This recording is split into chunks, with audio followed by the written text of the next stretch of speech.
Alright, welcome everyone to some Dungeon Crawl. Oh my gosh. To some Dungeon Crawl Stone Soup. You might be wondering, wait, Demise, why aren't you in game yet? Well, I just saw this cool thing. The Crawl Sudden Death Challenge 0.22 tournament starts on October 28th. This is a new, quote unquote, competitive, probably not, setup made by Ebering, or Ebering, depending on how he wants to pronounce it, where, basically, it's like a niche competition. You win. You get one round. Sorry, there's like 7 rounds. You get one combo to play. You get one attempt to play the combo, and then the goal is to advance as far as possible and win in each game, scoring points by reaching various in-game milestones. There's a rule page apparently. Ooh. Let's see. One redo is allowed if the thing is player level is less than 5. Each challenge has an optional bonus. Each bonus has 2 additional tiers. Oh my gosh. You get a list of gods that you can play, and then you have a season, and then some kind of winning thing. I've actually not read this, so let me just take a look real quick. So scoring is divided into 2 parts weekly, and game 1-time points awarded per season. Okay, collect 3 or more runes, win, complete a tier 1 bonus, complete a tier 2 bonus, okay. So the 1-time points are win a game with 15 runes, under 50,000 turns, clear a ziggurat, enter Zod at XL 20 or lower, win a game without entering lair, and get a rune without using potions or scrolls. So basically this is just like the Lord of Darkness run, kind of. And this one is kind of just like the brute force one, I think, tier 3. So that's pretty cool, I guess. What does this mean? All contestants will compete with commonly recognized principles of sportsmanship and fair play. Failure to do so result in disqualification without recourse, and your entry will be deleted from the... Whoa, hang on, calm down. What is failure to... I wonder how you actually would fuck up sportsmanship. I don't understand that. Breach of good sportsmanship, unethical. Wow, that's a really catch-all term there. Interesting. Alright, well, that's happening. So, you know, check it out if you like it. It's on every server. You have to play online, obviously, for it to count. So I'm going to go ahead and just pop into my game, and we're going to continue on. Okay, so last video, we were in Vaults 5, and then we just got the rune. So today is just going to be Zot Day, apparently. Cool. I'm going to pull the mic a little closer again. Sorry about that.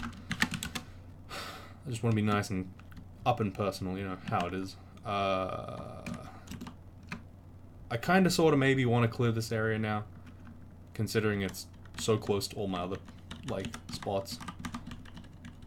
But, you know, is it really worth it? Nah, let's just not do it. Let's just not. It's all good. It's all good. You know, I'm really looking forward to when I can play the video game again, quickly and efficiently, because have been unable to do that for a while, considering I've been doing this run. Should be pretty cool. Helmet restricted. Can I wear a hat? What? Can Draconians wear hats? Huh. I just didn't find a hat, really? I didn't find any helmet, really? No, I found helmets. I didn't find hats. Okay, fair enough. I was like, what the fuck? That's crazy. Okay, so we're in Zot. Optimal play in Zot is probably to clear. But... nah. Like, I'm not into that shit. You know what I mean? I'm like, kind of... nah. Let's not do that. Clearing is for cowards. Actually, no. We should clear this floor. So this floor, if you look at the minimap here, the reason why I've cleared the floor is because I wanted to, or why I'm clearing the floor now is because I want the orb run to be nice and safe. There is a very big pathway between me and the only upstairs, the only downstairs. I'm going to go down this downstairs for sure, but it does seem a little bit worrisome to have so much empty space out. So what I'm going to do instead is just kind of do some nice Explorification. Maybe I can just pop up over here. No, I don't want to open this area, actually. I was going to dig up in this corner, and then I realized that would be foolish, because basically all that does is open me up for further problems in the orb run. The orb run is a fairly, like, spooky place to be, so I want to avoid dying to any, like, weird, unforeseen accidents, horrible tragedies that could potentially befall my character. Because the orb run is a little bit unfair sometimes. It can feel unfair, for sure. We are running low on kind of consumables and stuff as well, so, you know. I think I'm happy to explain, I guess, why I'm doing certain things with DrAK here. But okay, yeah. I'm losing focus. I'm trying to think about how to explain it as well as I can. Basically, for those of you guys that don't know how the orb run works, which I assume that no one who's viewing has, like, this is their first series. I doubt anyone is watching this as their first series, but if you are, shout out to you. But the orb run is basically where, in the orb run, all your teleportation effects are delayed. You can't control teleport. Like, you can't blink, for example. You can't control blink. And monsters periodically spawn around you, including Pandemonium Lords, which are an extended enemy, as well as all the greater demons, like Titsmiddles, Ice Fiends, Brimstone Fiends, and so on and so forth. So, the reason why I'm avoiding opening up, like, unnecessary paths in the orb run is, in Zot, is because Zot tends to be one of the more dangerous places to do an orb run, or to complete your orb run. So, oh, nice, potion haste. Basically, I'm just mapping out and ensuring that my orb run goes as smoothly as possible without having to stress out. Okay. So Berserk Moths are going to be probably one of the higher priority targets in this run.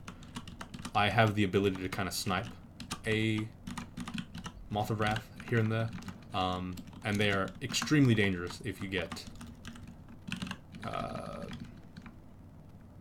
like, if you get an enemy next to you that is also Berserk. I mean, we saw how strong the Berserk bears were back in, like, video number 4 or some shit. That's basically how it'll be again, but this time we're in Zot, and it's near the end of the game, so it's a very scary situation to be in, potentially. Okay. I'm trying to buff up here, try to keep myself alive. The Draconian Warpers are making things a little bit annoying, but that's okay, we'll deal with them. Okay, I forgot to mention that I want to have an amulet of, the amulet of Slay +2 in here. Gourmand is now, like, completely irrelevant to this character, so I think it's just worth my time to go for regen MP. There is also a Faith C-Invis RF ring, which could be pretty interesting, just for the RF alone, but I feel like that is probably unnecessary. I think that, like, so the way that RF works, I guess I can just figure out how it works. RF plus. Yeah, RF, sure. So, the way that RF works, basically, is as following. If you have 1 pip of RF, you reduce all fire damage by 50%. If you have 2, you reduce it down to 33%, so you're now mitigating 67% of damage. If you have 3, you're mitigating 80% of all fire damage taken to you. So obviously, there are massive diminishing marginal returns on fire resistance, because the first pip gets rid of 50% damage, the second gives you 17% damage, and the third only gets you, like, what, 13% damage reduction? So having 13% damage reduction to fire sources on an amulet, compared to Slay +2, it feels a little bit like I would posit that the Slay +2 is actually more important, just because it makes my fighting power more, you know, punchy, more powerful. So yeah, for that very reason, I will go ahead and pick up this amulet. I mean, 13% damage reduction does sound good, don't get me wrong, but when we're talking about opportunity cost, I think I'm pretty sure that I'd be happy not to worry about it. So there's an amulet of shields, and I'm not gonna buy anything else in the game right now. I don't think. Oh, there's a potion of mutation. That's nice to have. I'll go ahead and pick those up. Mutation's just nice in case I get badly mutated. So I'm gonna pick up the shields manual. That'll make my shields go up even higher. I'm probably gonna train my shields to 27 this game.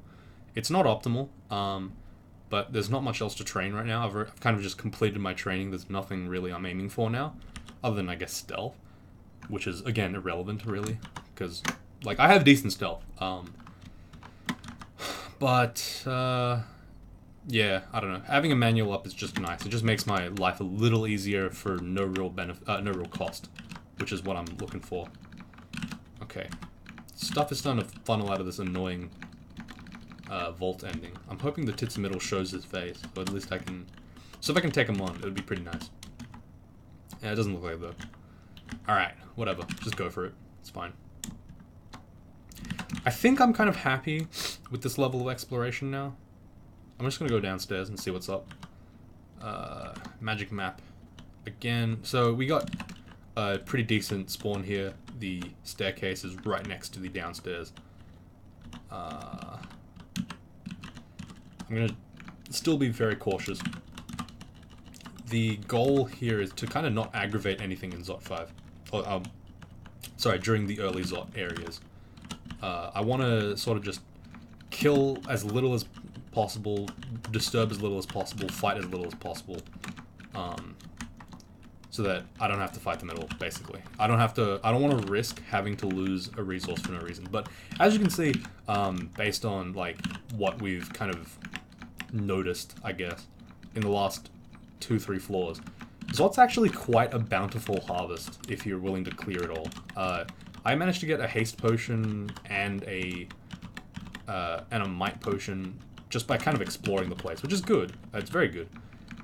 The only worry is that I find like an early ancient lich or some horrible demon thing, some kind of like fucked up, you know, disgusting corn on the cob style enemy, some kind of like toe foot fetishist thing, you know, one of those horrible unmentionables in Zot, and that'll cause me to take a lot of damage, and I don't want that. So I'm just gonna. That's why I'm like kind of. I feel like I just said a bunch of words over there, and I wasn't really paying attention to what I was saying. So I apologize if I said anything inappropriate. But yeah, I just want to basically avoid fighting anything. I want to just stick to the small areas here. I actually also want to dig a wall, a pathway between both staircases to make it a little safer for us. And I want to abuse diagonals here. Rather than going straight across like that and potentially having like a corridor where I can't turn a corner instantly, I'm going to use the diagonal. Alright, anyway. This is a very small Zot floor, so I can probably just clear this. This is not too bad. Should be good. Alright, there's the Death Cob. Fuck these guys. They're very dangerous, by the way. The slow on hit is just tough, especially because they're enemies that aren't necessarily weak on their own. They can actually 1v1 a weak character quite happily, so you need to be super ultra careful about it. Just don't fuck around with them. Okay, so there you can see how powerful Animate Dead is. My slight amount of stealth plus the fact that the Animate Dead distracted the opponent means that I basically just got away scot-free when I really had no business doing that. The combo of stealth and also the combo of stealth and one Animate Dead was enough to just kind of make that whole situation possible. Okay, pretty cool scenario, I guess. Pretty not unique, definitely. So I'm gonna just go ahead and I'm gonna go ahead and write it. 1430, 1430, 1430. Yeah. So this is a situation that's not uncommon in Zot, and it's very, very disgusting. There's a Moth of Wrath on the screen.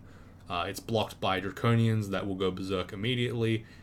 There is a Lightning Boy to the right of us as well. We are on a floor that really we can't see anything out of.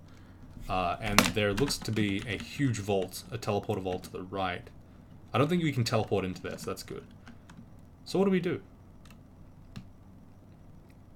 Okay, so the answer I would have is just move right and fight one time, grab the golem upstairs. He doesn't come up, that's fine. And we're going to have to go and try to go down a different staircase. We're going to have to clear this whole Zot 2. So the dangerous situation in Zot 3 causes us to clear Zot 2. It's kind of just... We're again doing the thing that is least worrisome for us. We're doing the thing that makes us the least stressful, the least stressed out. We're still kind of stressed out because we had to do this unnecessary clearing. And potentially, you know, get crystal speared in the face, get corroded to death, you know, get berserked upon, get slowed, all these things.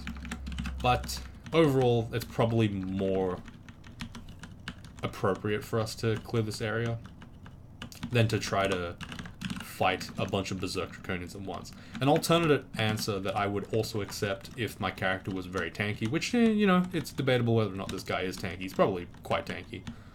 Is to go invis, because draconians can't see invis, like at all, basically.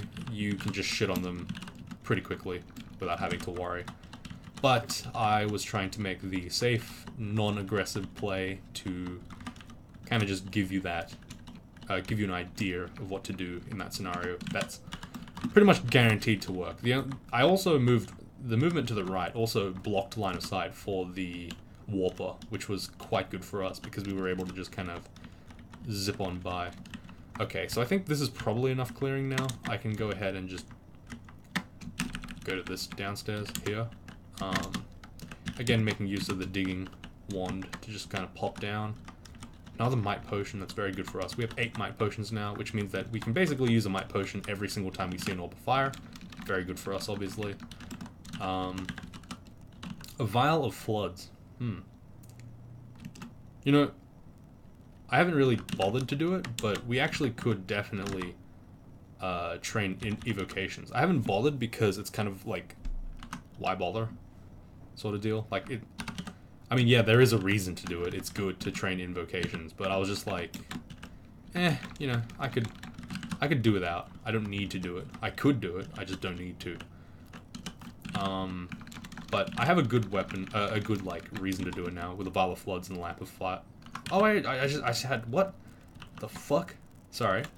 Apparently I had those things the whole time, and I just wasn't paying attention. Either way, though, I do say that evocations is kind of unnecessary in this game. It's good, it is good, there is benefit to training evocations, just like there is to stealth, but I don't value it very highly. And that's not really a question of optimal, like, play, because the people who tend to advocate for evocations don't use evocations optimally either. And arguably there is a level of optimality to using zero evocations and using all of it effectively. So it's kind of like it's like a sliding scale approach. Some people will prefer to train evocations, some won't. It depends on opportunity cost and, like, trade-offs and all that shit. So it's like, it's not a clear-cut answer as to whether or not I should train in every game or not.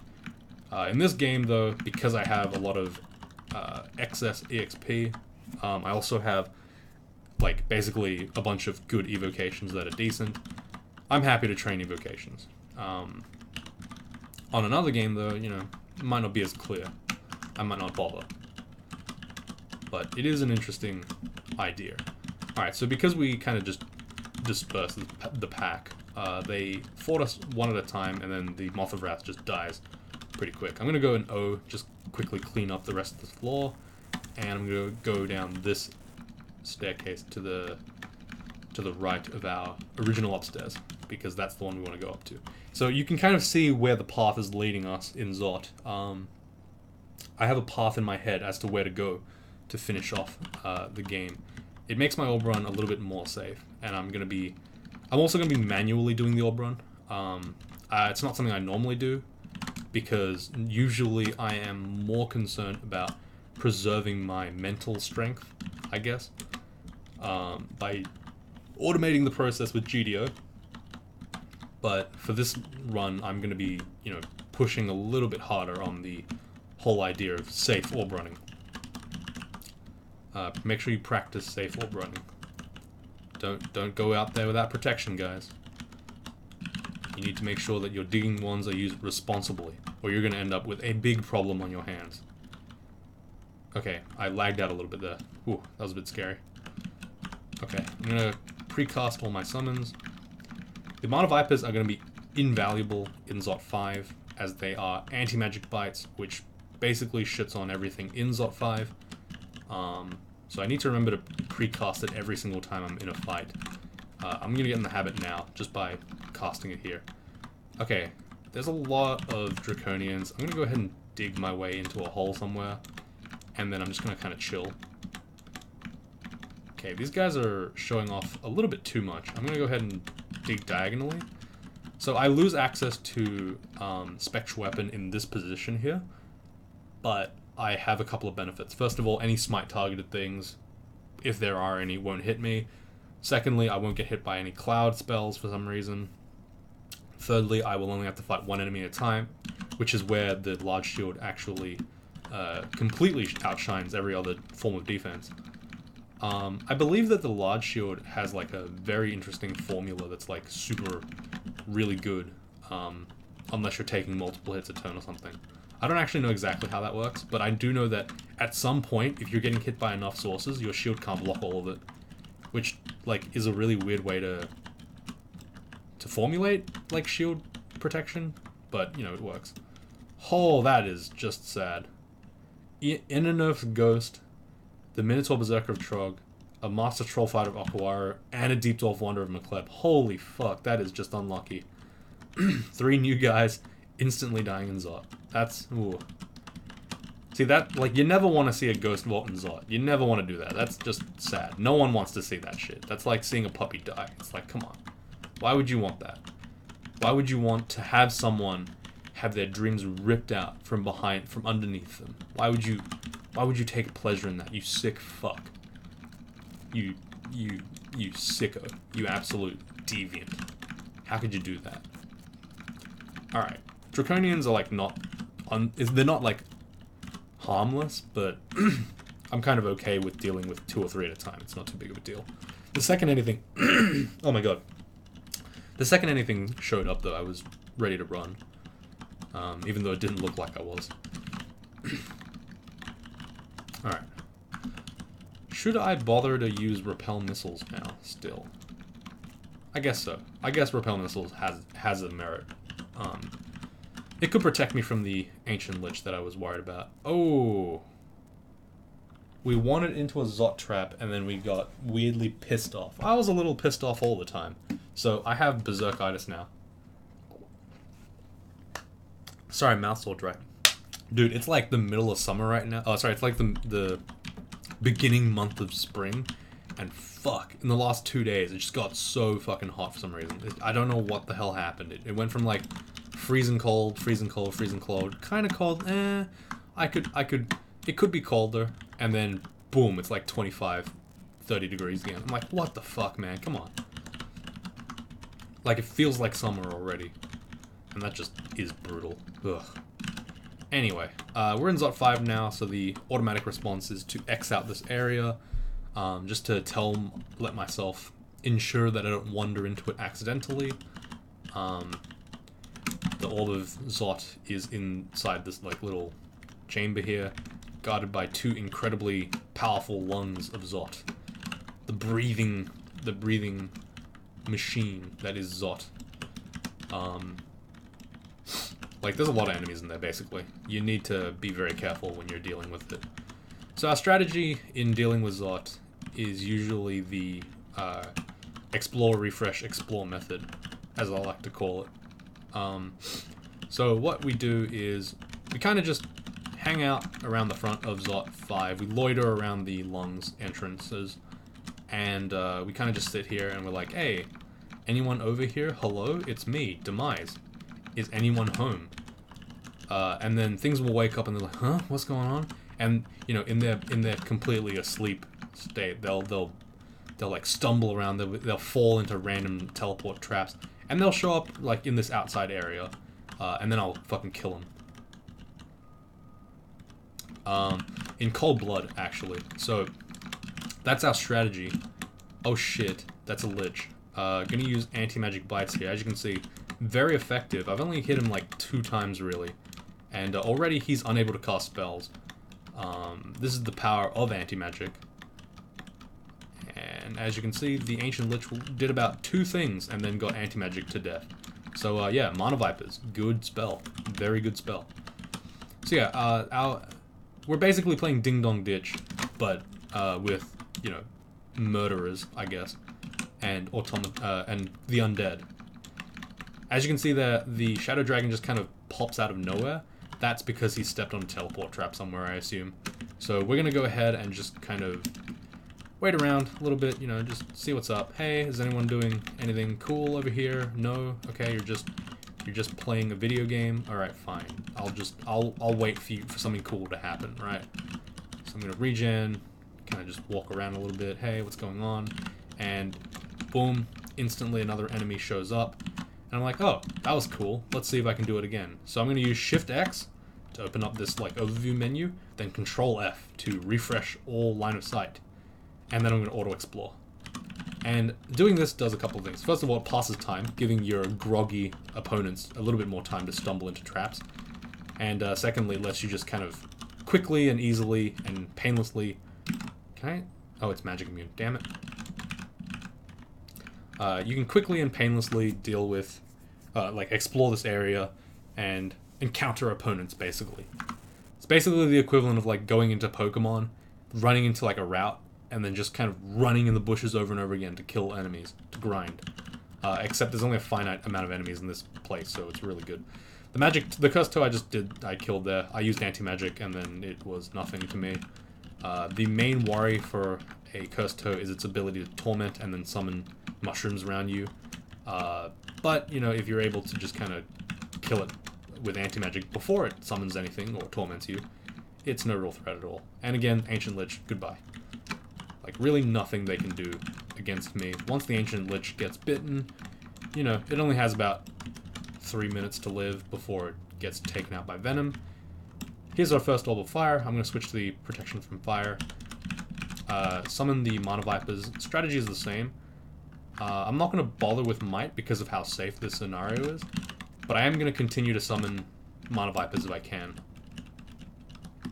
Okay, so we did take a couple of mutation hits. That's okay. We've kind of built in our like insurance in potions of mutation. We only have 4, unfortunately, because the game shafted us. But that's okay. We end up with Frail, tend to lose your temper in combat, so that's a bit angry.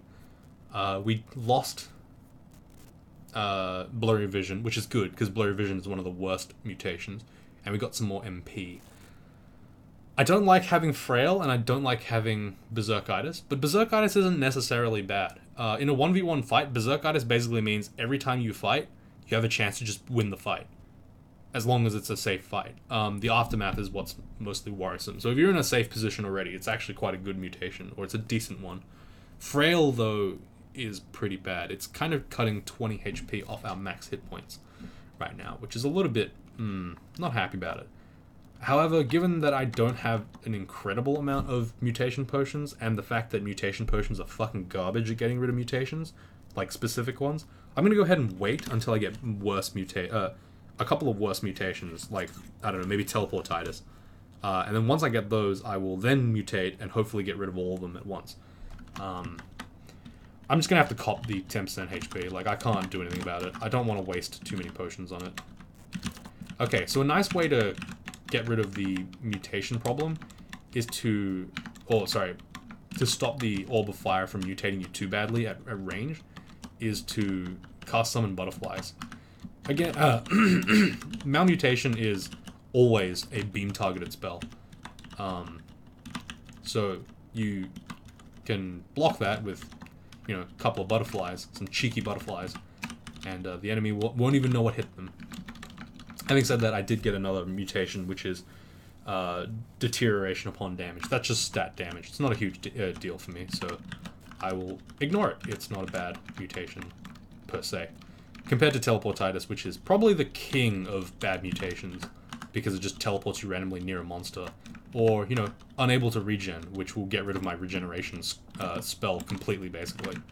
Unable to regen while in range of a monster, that is. Like, it would just be bad. So I don't want it.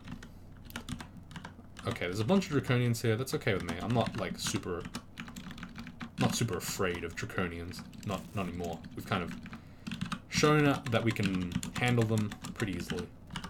It's not a big deal. They do make up a lot of the fodder in the in the chambers, the orb chambers.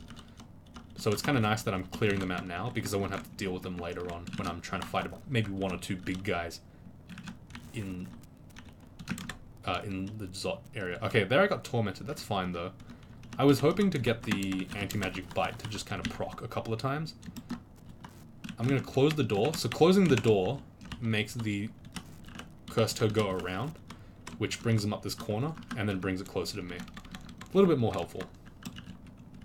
Okay, and as you can see, the anti-magic bite makes it very hard for him to try to torment me or anything. So I just kill him. Okay, I need to remember to have RLEC on for RLEC enemies, or for electric damage enemies. I only need the fire resistance specifically for an orb of fire. Everything else is, like, unnecessary. And for all other encounters, the MR RLEC ring is just better. And it's got Dex +2, I guess, and C Invis. Okay, so as you can see, this War of Attrition is doing really well, because we kind of just continuously empty the orb chambers out over and over again. Once I get to the point where this refresh method doesn't really yield anything in like 2 or 3 runs, I'll unexclude this area, and then I'll start pushing into Zot. And we should see that the Zot chambers are... sorry. We should see that the Zot chambers are pretty empty compared to what they should be, which is good for us. And because we're playing, you know, optimal, quote-unquote, I'm going to go ahead and... I'm going to might here. I'm going to go ahead and clear both orb chambers, because I don't want to be accidentally teleported into an unknown area during my orb run, if I need to bail for some reason or another. Oh, I need fire resistance. What am I doing? Okay, with a might potion, I pretty much just shit on an orb of fire. I'm going to back off here to heal. Okay, I'm happy fighting you at 75%. That's fine. Okay, I'm going to use another might potion. Take out the Orb Guardian, because that's just free damage if I leave him up. Free kill, okay. Mutations haven't changed, that's nice. Willing to rest around here. Just be a bit careful. And I like to explore along the curve of the wall, because it's the method of exploration that reveals the least amount of tiles per turn, basically. So I'll actually hug this wall, this outer wall, quite carefully. And I'll just kind of pull back down along the wall and run away if things get a bit, you know, scary. That was a lot of Draconians, actually. Unironically, that was a lot of Draconians. I'm gonna back off here, just chill out. Take on 2 or 3 guys in a corridor. That's pretty good. I wouldn't say that's optimal, but pretty good. I probably could have just engaged them here, or like back here, but I wanted to get closer to the upstairs. My preferred one anyway. Okay, I have a couple of undead dudes now. That's pretty good for me. I can kind of just push on now and hopefully get some more undead. Having undead will help me a little bit, because they're like semi-permanent butterflies, which is nice. They also do a little bit of damage.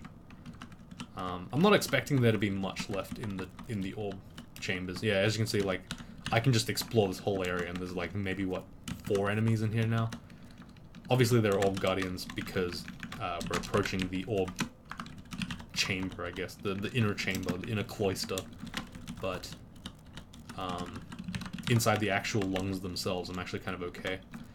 Alright, this is pretty suboptimal, taking on 2 or 3 of these guys at the same time, but I wanted to make use of my Animate Dead to just kind of quickly clear out those guys while I had the time. Okay. Like, Orb Guardians, ideally, you never fight more than 1 at a time. Sometimes they get around you and you have to fight 2, but, you know, as much as possible, try to... Okay, Okay, this is pretty bad. I'm gonna might here. Get some extra serpents and then just kind of fight. I precast butterflies to get the attention of the orb of fire outside of my line of sight, and then I used it again to... did I get anything? Oh, I got only one good mutation. Okay, that's fine. Yeah, I just basically wanted to make sure that the enemy couldn't mutate me for no reason. I was a bit scared there because I had to fight an Orb Guardian and also an Orb of Fire, but that was okay. Alright, I'm actually going to take these teleport traps, or one of them at least. Why? Because it might potentially save me a lot of walking, and most of these upstairs are kind of the same. Also, the most dangerous part of the Orb Run is arguably in these exact chambers. Okay, that was a bit unfortunate. Let's try it one more time. Okay. Yep, there we go. Okay, what? Yeah, the reason why these, like, orb chambers are the most dangerous is because they're the ones where there's nowhere to run, really. Okay, so I pulled upstairs, that's good. I can now go to this upstairs here. Generally speaking, our strategy in in the orb run is just run away from stuff as best we can.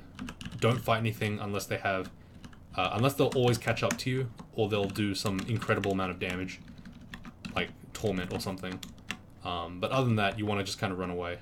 Oh, we rested for no reason, and now we have to fight an orb, an Panlord. Okay, that's terrifying. Okay, it's got a lot of hit points. I'm gonna go ahead and haste here. I'm gonna try to banish this guy. No. No way. I've never seen this. I'm gonna die. I'm actually dead. I'm dead as fuck. Okay, this guy has chain silence. I need to be so careful. Oh my god, that was terrifying. Okay. So what happened there is, he just cast silence, which means I can't use my scrolls or god abilities, which means I can't go to the abyss. I can't blink away, I couldn't do anything, couldn't cast spells to buff myself. And then a Tormentor just randomly spawned on top of me. So I was already mighted and hasted, but then I saw him cast Iron Shot, and then I was like, fuck me, I need to get agility up as well. Agility to potentially dodge the Iron Shot. So yeah, that's basically how you deal with Panlords. I actually fucked up in the previous screen because I pressed 5 by accident because I thought I was going to heal a little bit of health, like wait 1 or 2 turns. I should have just kept going. But I ended up, I think, waiting like 100 turns almost or something up there until the Panlord showed up, which was bad. So yeah, be very careful. Generally speaking, probably your best bet whenever you see a Panlord is just immediately teleport. Don't think too hard about it, just teleport. And the reason why that's good is because, as I said before, the orb run makes it so that your teleport is delayed. So if you teleport early, it's good. Okay, the Panlord here is blocking our path. What I'm going to do is I'm going to do a little bit of a cheeky run around. So I'm going to lure him over here with my superior intellect, my draconian genius, my amazing engineering, and then I'm going to take a really, really long circular path and then just kind of pop back upstairs. So I used haste there to just run away as quick as I could. Okay. So the nearest upstairs is there. What we're going to do is we're going to do some creative landscaping here to get through this area. If there's ever a wall in our way, we can quite happily just dig straight through to optimize the amount of turns that you spend on any floor at any given time. And again, we want to kind of we want to dig in diagonals. I would give a nice demonstration, I guess, as to why you should dig in diagonals. I'll do that now, I guess. Why not? Alright, so if I dig diagonally, it's a simple matter for me to go like that. Boom. Instant diagonal, right? Say I dig horizontally, like this. Right? If I dig, like, diagonally then, afterwards, I can move 1 turn here, but as you can see, this chaos spawn here is still in line of sight of me, meaning that I actually take 2 turns to jump out of line of sight. Diagonally, though, it only takes 1 turn because of the way that this game works. So, you know, I always want to dig diagonally if I can. It's actually pro tip. Tips from the pros. Okay, I'm just gonna get my ass eaten here by a bunch of golden eyes. I have to kind of just fight them because they will just continuously confuse me despite me having magic resistance, because that's just the kind of enemy they are, I guess. I'm gonna level strength because I don't care. Tits middle, he's gonna torment me. That's bad, but I have to just cop it because I don't have a way of really worrying about it. I could have drunk a potion of lignification, Jesus. But because that gives you torment immunity, but I feel like that would be kind of pointless, and I only have 1 potion of cancellation to get rid of that, because otherwise I'd be stuck waiting for me to be unlignified. I could instantly cancel, but I want to save cancellation in case there's some kind of slow or, you know, some horrible thing crippling me, I don't know. Basically, I just want to be careful. Petrification might be one of them. I'm going to use 1 teleport here. I don't normally waste a teleport, but the reason why I did that is because this is like a full floor of exploration. So I wanted to just kind of pop up as quick as I could to another staircase. And the chances of me having to use another staircase is not too great. Okay, so speaking of optimalness, we actually should have come back and cleared this area, but I just didn't remember to. There was a Brimstone Fiend and a Necrosec over there. I didn't want to deal with that, so I wasn't going to. Since this is the last floor, I'm actually going to just haste permanently now. And again, dig diagonally. Kill the Orb Guardian, because he might be annoying. I'm going to dig diagonally again. Orthogonal digging. And escape. Oh, holy crap. That was pretty scary. There was definitely a scenario there where I could have died, which is the only scenario in the entire game that I had where I would say that I fucked up enough to actually have died. Everything else was completely under control. As in, it was, at worst, as good as my regular streak play, which is pretty decent, I would say. Like I would say the highest margin of error that I had was probably on par with how I normally streak. So, it was alright. It was not too bad. Other than that one Zot 5, or the Zot 3 incident, which was pretty bad. We ended up with a fairly small surplus, actually. Only 4 potions of might, 4 heal wounds, and an agility potion. And not many scrolls of teleport, to be honest. That was pretty bad. But the game lasted 7 hours and 21 minutes, and I'm probably not going to do this for a long time, unless I stream it, because this shit was painful. I will probably be doing this off recording now, because I think it's more, well, you know, I might do it on stream in parts. I feel like it's really hard to have this much content come out this slowly. It just doesn't work well. But let me think about, like, scientifically, I guess, if we would apply like some kind of rigorous scientific method to this, would I say that this improved my play by any amount right now with 1 game? And doing a bit of self-reflection, I would say no, not really, not yet. I think I would need to do a couple more to kind of get in the groove. I think the exploration patterns were really good. In terms of, like, I think I have an idea of what I can do to improve my gameplay. So, like, you know, maybe there is a benefit, but we'll have to see how things go in the next game to see if that actually gave me any benefit at all. Assuming that, of course, I was supposed to lose the next game, and then I somehow pull through with some insane tactical play that I would not normally have seen. But, you know, that's kind of rare, but we'll see how things go with that. Anyway, that's it for today. Thank you for watching. It's finally over. The slow Greaterplayer run will be shelved for a time. Pina Colada, at the very least, will be completed first, in terms of Greaterplayer runs. Pina Colada being one of my previous accounts.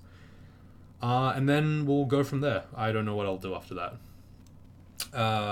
this week I will not be recording, possibly one time this week, like one more time, or maybe two, either a Thursday or a Sunday. I won't be able to record because of exams. And then after that, I will probably be able to stream on Saturdays. I will be doing, well, I don't want to promise anything, but Darkest Dungeon is definitely on my mind right now. Dungeon Crawl Stone Soup, a video game, is also on my mind for streaming.